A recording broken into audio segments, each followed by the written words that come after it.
grew up in Newark. I had a rough childhood. My mother, she was on drugs and alcohol. In about the 6th grade, my grandmother took custody of me and my 2 younger sisters. Everything she did was based around church and a godly life.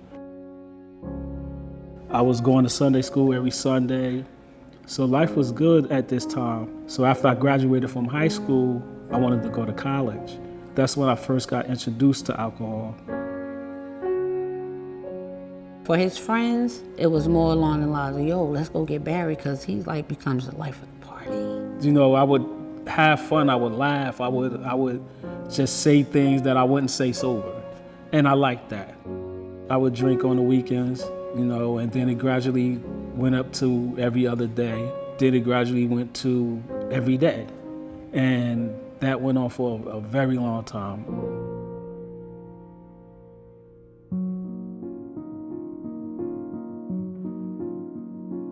I was living in Phillipsburg, New Jersey, and I met a young lady, and she was an alcoholic like me.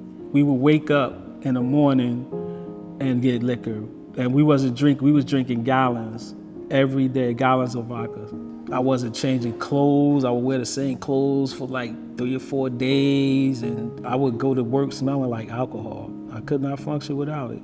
It would take him so low, like he was losing family members. You know, his wife took the kids. During my addiction, I didn't like keep in touch with them and kind of lost track of what they was doing with their lives. In addiction and before Christ, these men are first and foremost concerned about self.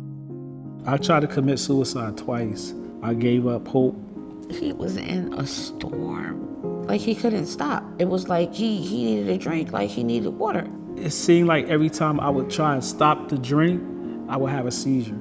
I remember they hooked me up to this machine and they had me hooked up to it for a week to see how my brain was functioning, and that's when they diagnosed me with having alcoholic seizures.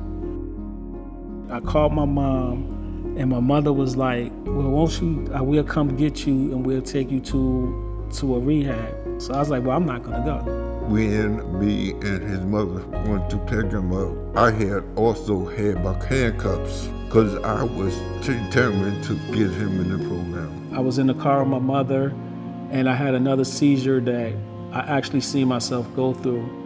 And I knew after that it was a sign of God saying that it's time for you to change. And that's when I decided that that was it for me.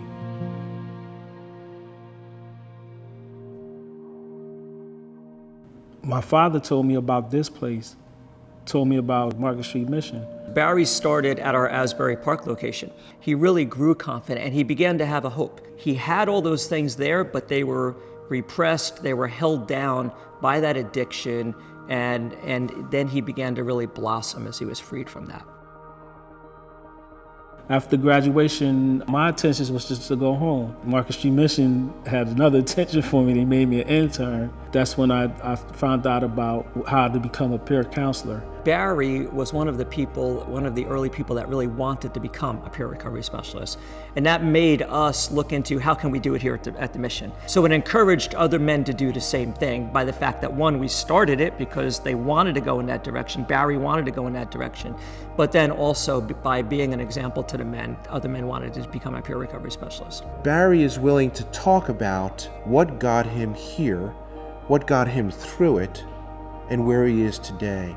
Now that's great, because the guys who come through our door, they need to hear that hey, there is hope for you because there's hope in Christ. He's one of them guys that he wants to get to know the guys in the program, and that means a lot. These guys need that. It is so amazing. Like, I'm so proud of him.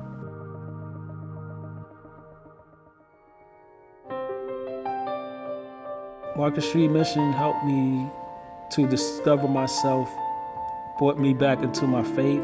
Barry is a living example, a constant reminder of the work of Christ in the heart of sinful man. He's obeying God. By obeying, he's going to be blessed now. That's the whole thing about it. You have to be committed to it. And you have to put that first step in so God can take over.